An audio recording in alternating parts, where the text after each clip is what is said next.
अस्सलाम वालेकुम dear students. ज़िक academy के ग्रामर एंड कंपोजिशन सेगमेंट में आप सबको वेलकम करता हूं। जो स्टूडेंट्स भी न्यू हैं चैनल पे वो चैनल को सब्सक्राइब कर लें और बेल आइकन को दबा दें ताकि जब भी नए लेक्चर की वीडियो पोस्ट हो आपको फ़ौरन नोटिफिकेशन मिले और आप अपनी लर्निंग और एजुकेशन को सीक्वेंस के साथ जारी रख सकें। Dear students, grammar and composition का आज हम पहला लेक्चर स्टार्ट करने जा रहे हैं। आज का हमारा टॉपिक होगा यूज़ ऑफ इट एंड दियर, यानी इट और देयर का इस्तेमाल। इट और देयर कहाँ इस्तेमाल होते हैं, इनको इस्तेमाल करने के रूल्स क्या हैं। चलें फिर पहले इट का इस्तेमाल देखते हैं और सीखते हैं कि इट कहाँ पे इस्तेमाल होता है। Dear students, we use it with times, dates and days.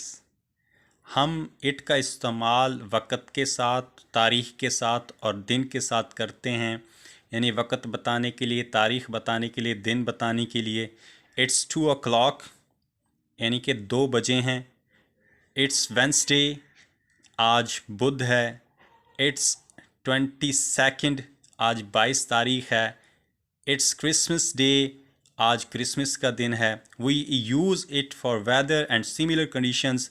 हम मौसम की सूरत हाल बताने के लिए भी इट का इस्तेमाल करते हैं। इट्स कोल्ड, सर्दी है। इट्स रेनिंग, बारिश हो रही है।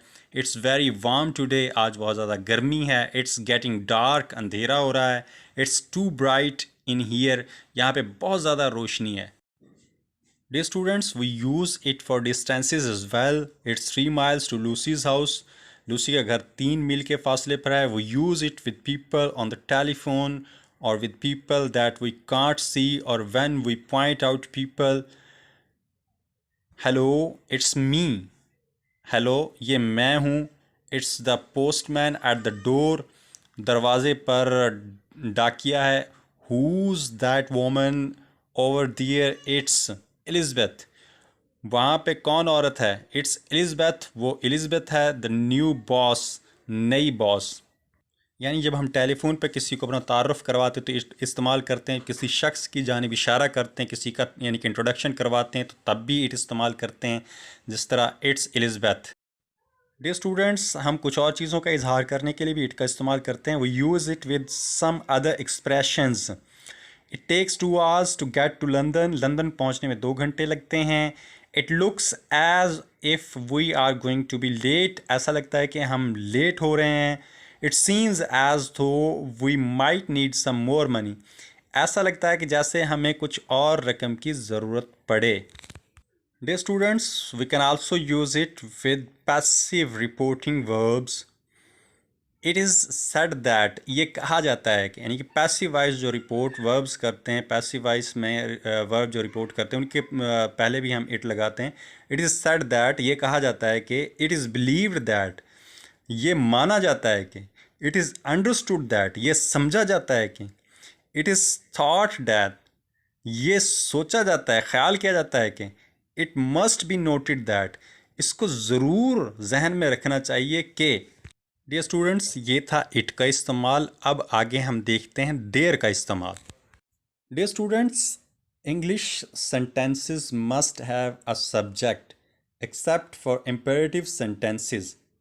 हुक्मिया जुमलों के अलावा इंग्लिश सेंटेंसेस का एक सब्जेक्ट ज़रूर होता है। So if we don't have any other subject, अगर हमारे पास कोई और सब्जेक्ट ना हो, वी कैन यूज़ देयर और इट, तो हम देयर या इट इस्तेमाल करते हैं। This is something called a dummy subject, और इसको हम डमी सब्जेक्ट कहते हैं इन दोनों को, और एन एम्प्टी सब्जेक्ट या खाली सब्जेक्ट कहते हैं। There, there has 2 meanings. There के 2 इस्तेमाल, 2 मायने हैं। It's first meaning is an adverb of place. इसका पहला मानी यानी कि ये एडवर्ब ऑफ प्लेस है, यानी कि जगह का adverb. It's like here except further away, यानी जिस तरह हियर यहाँ, जिसका मतलब हियर का मतलब यहाँ है, देयर का मतलब वहाँ है। द बुक इज़ देयर, किताब वहाँ है। The book is in that place, किताब उस जगह पे, इसका मतलब किताब उस जगह पे है। ये यहाँ पे एडवर्ब ऑफ प्लेस है। Dear students, so we are talking about its second meaning today.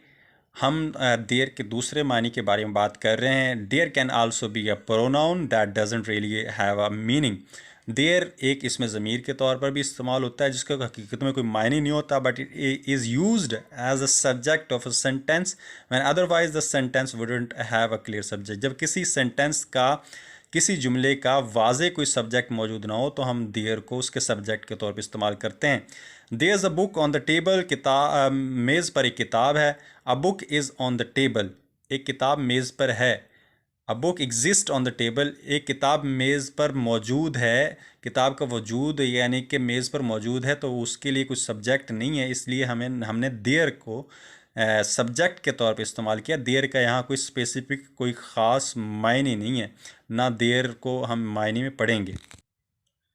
Dear students, we usually use there as a dummy subject with a noun or a noun phrase and the verb be.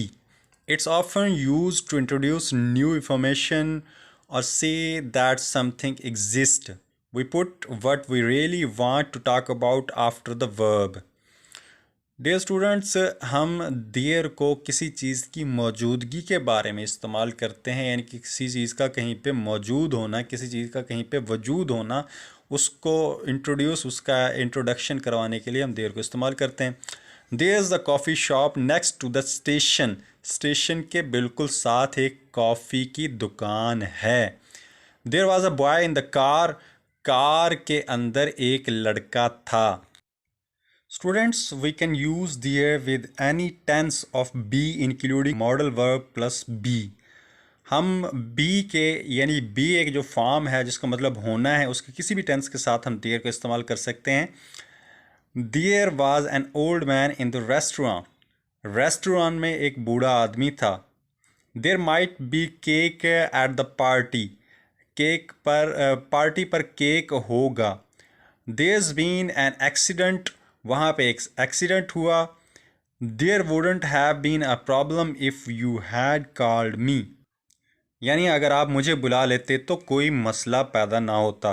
We can use there with question tags. There shall be a lot to do. Want there?